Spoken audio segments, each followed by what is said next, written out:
دوستو، دنیا کے گولے پر موجود ملک پاکستان کو اللہ تعالیٰ نے بیش بہا نعمتوں سے نوازا ہے۔ پاکستان جس خطے میں واقع ہے، یہ کئی پرانی اور نئی تہذیبوں کا گھر رہا ہے۔ اس کے محل وقوع کے ساتھ ساتھ اس خطے کی تاریخ بھی نہایت اہمیت کی حامل ہے۔ یہاں سکندر اعظم سے لے کر موریہ، کاشان، عرب، افغان، مغل اور انگریزوں تک تمام بڑی نسلوں اور قوموں نے حکومت کی ہے۔ اس بات میں کوئی دو رائے نہیں کہ ان تمام قوموں کی چھاپ ہمارے ملک کی طرز و تعمیر پر بھی ملتی ہے، جس کی زندہ مثال پاکستان کی عرض پر پھیلے بلند و والا قلعے ہیں، جو نہ صرف ہماری تاریخ کا حصہ ہیں بلکہ فخری انداز سے اپنے بنانے والوں کی ذوق کی بھی عکاسی کرتے ہیں۔ پاکستان میں کئی معروف اور غیر معروف قلعے موتیوں کی طرح بکھرے ہوئے ہیں۔ آئیں ان قلعوں کی تاریخ کا جائزہ لیتے ہیں۔ ان قلعوں کے بارے میں معلومات آپ تک پہنچانے سے پہلے آپ کو بتاتے چلیں کہ اگر آپ نے ہمارے چینل دیکھو پاکستان کو ابھی تک سبسکرائب نہیں کیا تو برائے مہربانی سبسکرائب کریں، بیل آئیکن کو پریس کریں تاکہ یہ اہم معلومات آپ تک پہنچ سکے۔ شاہی قلعہ Lahore.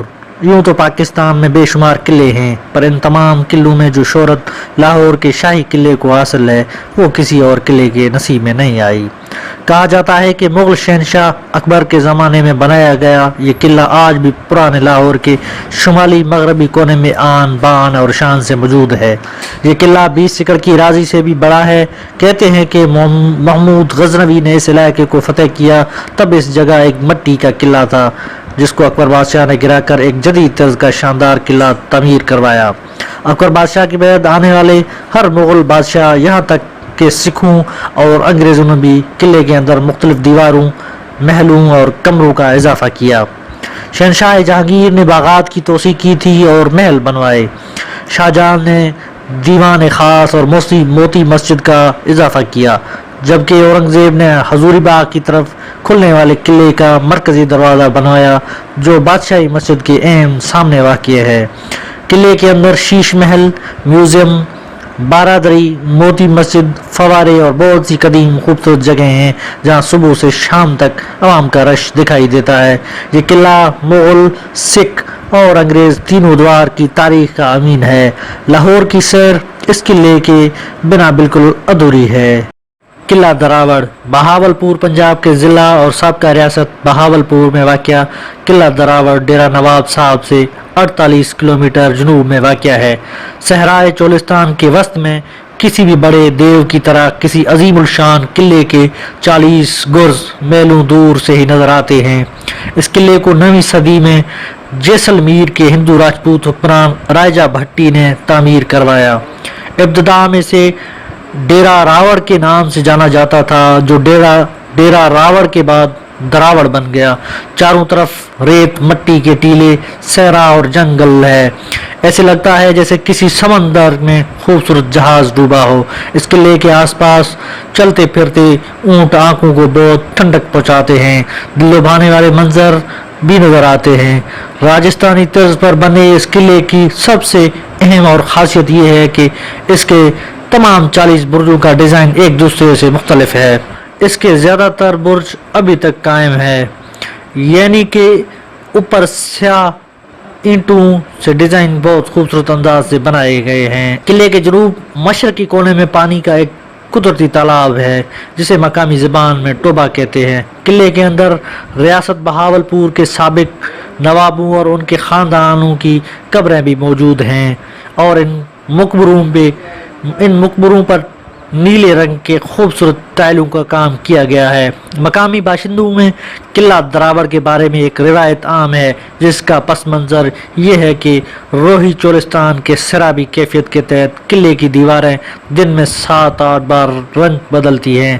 Bahawalpur desert jeep rally کے انعقاد سے اس علاقے میں سیاحت کو فروغ ملا ہے اور ہر سال ہزاروں لوگ اس قلعے کو دیکھنے آتے ہیں۔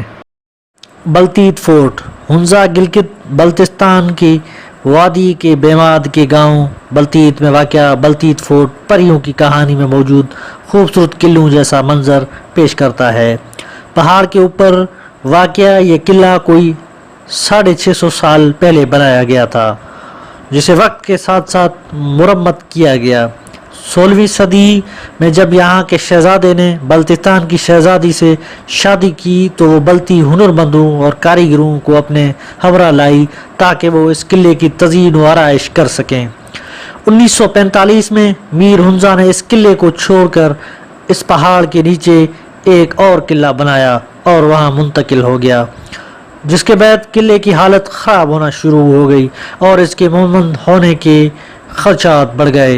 हमारी बेपरवाही ने इसे यूनेस्को के ज़िम्मे में मौजूद इमारत की लिस्ट में ला खड़ा किया और आगा खान ट्रस्ट और लंदन के रॉयल जियोग्राफिकल सोसाइटी के इश्तराक से इसकी मुरम्मत का काम शुरू किया गया, जो 1996 में ख़त्म हुआ। इस किले को एक अजायब घर की शक्ल दे दी गई जिसे बल्ती ट्रस्ट चलाता है। इस किले की लकड़ी से बने दालानों से सूरज गुरूब होने के मंजर देखने से ताल्लुक़ रखते हैं।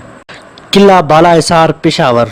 अफगानिस्तान के रास्ते बर सग़ीर पर हमला करने वाले जंगजू से बचने के लिए पेशावर शहर के मगरब में बाला हिसार के नाम से एक किला बनाया गया, जो आज भी पेशावर शहर की पहचान बन चुका है। बाला हिसार फारसी ज़बान का लफ्ज़ है जिसकी माना ऊंचे किले की है, क्योंकि ये एक बुलंद चट्टान पर वाक़ है और ये एक नाम दुर्रानी सुल्तनत के सुल्तान तैमूर शाह दुर्रानी ने दिया, जो इसे अपनी रिहाइश गाह के तौर पर इस्तेमाल करता था। यह किला इतना पुराना है जितना कि पेशावर शहर। किले की ज़मीन से मजमूई बुलंदी 92 फीट है। इसकी दीवारें पुख्ता सुर्ख ईंटों से तमीर की गई। दोहरी दीवारों वाले इस किले का कुल रकबा 15 एकड़ है, जबकि इसका अंदरूनी रकबा 10 एकड़ बनता है। एक सड़क किले के अंदर तक जाती है। इस किले को कई बार मसमार और तामीर किया गया। 2005 के ज़िलज़िले ने इसे शदीद नुकसान पहुंचाया, लेकिन बाद में इसकी मरम्मत कर दी गई। इस किले से आप पेशावर शहर के खूबसूरत नज़ारों का भी लुत्फ़ ले सकते हैं। आजकल ये किला फ्रंटियर कांस्टेबलरी के पास है, जिसने नहायत उम्दा एहतमाम से इस किले को संभाल रखा है। किले के अंदर भी एक दुनियाबाद है। यहाँ एक अंदर खूबसूरत आर्मी म्यूजियम बनाया गया है, जिसमें खैबर पख्तूनख्वा में होने वाले मुख्तलिफ ऑपरेशंस की मालूमात, उनसे मुतल्लिक अशिया, मुख्तलिफ किस्म की बंदूकें, तस्वीर, जेवरात, तलवारें, छोटी तोपें रखी गई हैं। इसके साथ कैलाश तहजीब की अक्कासी भी की गई है। किले के अंदर एक गिफ्ट शॉप और पेशावरी चप्पल की दुकान भी है। इस किले को देखने के लिए आने पर आर्मी से खुसूसी इजाज़तनामा दरकार होता है। किला अटक। मुगल शहंशाह जलालुद्दीन मोहम्मद अकबर का तमीर करवाया गया किला अटक खुर्द के मकाम पर दरियाए सिंध के किनारे वाक़या है। अकबर एज़म को इस किले की तमीर का ख्याल उस वक्त आया जब वो अपने सौतेले भाई मिर्ज़ा हकीम, जो कि काबिल का गवर्नर था, जिसने पंजाब पर हमला कर दिया था, उसको शिकस्त देने के बाद काबिल से वापस आने के बाद आ रहा था। उस वक्त अकबर एज़म ने इलाके की दिफाई अहमियत के पेश नज़र किला तमीर करने का हुक्म दिया। 1812 में मुग़लों को हराकर सिखों ने इस पर कब्ज़ा कर लिया। तक ये किला सिखों के कब्ज़े में रहा। 1947 तक अंग्रेज़ सरकार के ज़ेर इस्तेमाल रहा। बरतानिया का वज़ीर आज़म एंथनी एडन 1901 में इस किले में एक फ़ौजी घर में पैदा हुआ। इस किले की जो चीज़ स्याहों को अपनी जानिब खींचती है वो इसके खूबसूरत दरवाजे, लंबी और मजबूत दीवार, तर्क तज़े तामीर के गुस्ल खाने और ज़ेर ज़मीन सुरंगें। किले के चारों दरवाजे, जिनके नाम मोरी दरवाज़ा, काबली दरवाज़ा, लाहौरी दरवाज़ा और दिल्ली दरवाज़ा हैं।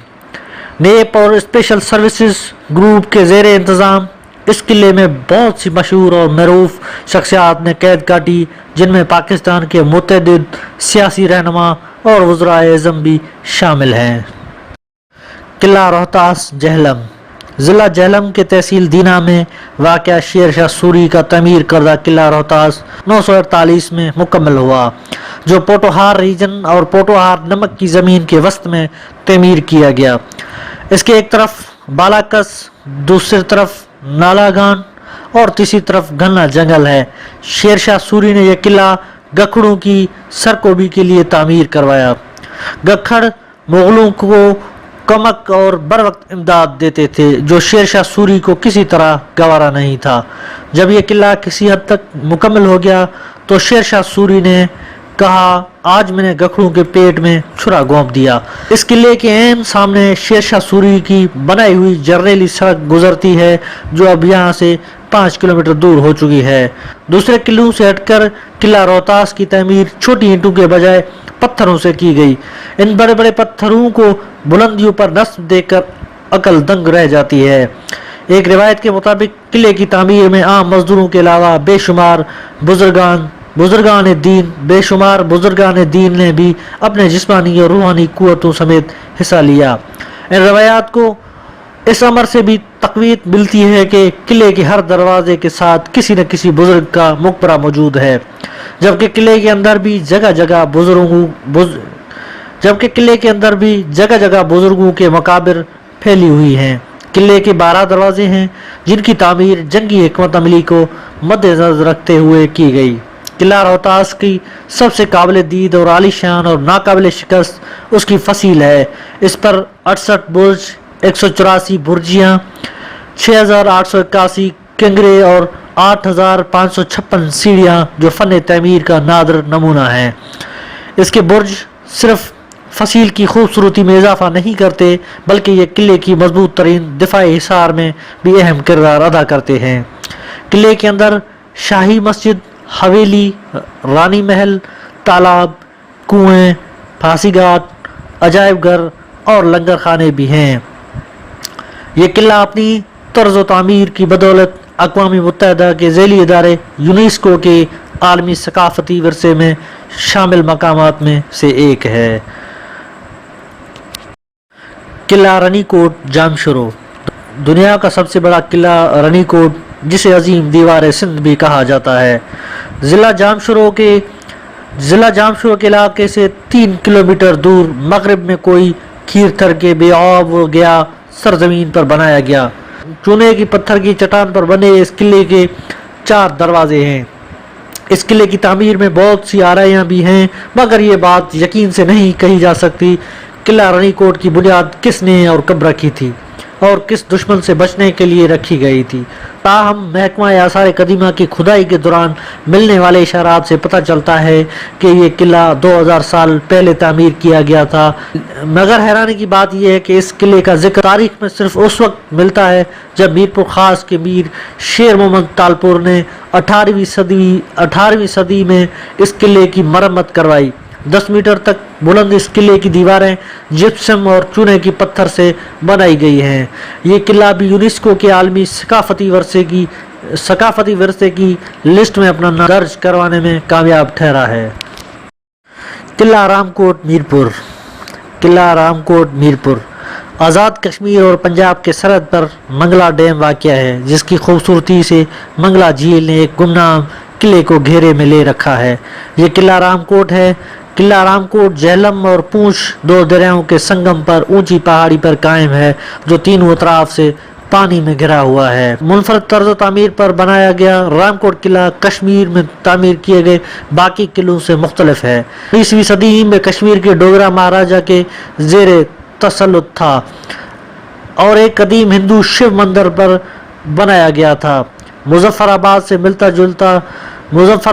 मिलते जुलते तर्ज तामीर वाला यह किला शायद इस दौर में तामीर किया गया था। किले तक पहुंचने के लिए आपको मंगला डैम पर वाटर स्पोर्ट क्लब से कश्ती पर बैठना होगा और तकरीबन 10 मिनट के सफ़र के बाद आप झील के शुमाली हिस्से में पहुंच जाएंगे। यहाँ आपको एक पहाड़ की चोटी पर एक अजीमुल-शान किला दिखाई देगा। माजी में ये पेचीदा रास्ता इसकी तनाई का सबब बना और स्याहों का रश न होने के बराबर है।